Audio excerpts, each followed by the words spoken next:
Magkakasabay na nahilo ang mahigit 150 estudyante at guro sa isang universidad sa Iloilo City.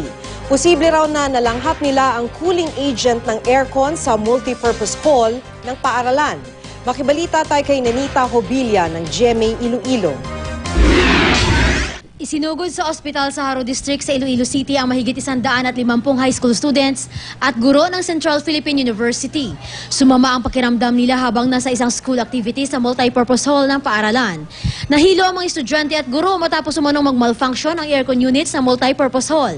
Ayon sa isang tagalinis sa paaralan, posibleng sumingaw ang freon o cooling agent ng mga aircon.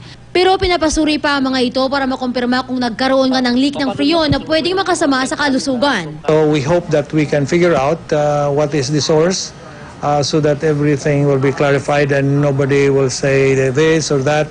Ayon naman mismo sa mga na-ospital na estudyante at guro, may nasingot silang kakaiba bago sumama ang kanilang pakiramdam. Amoy usok daw ito pero hindi nila alam kung saan ang galing.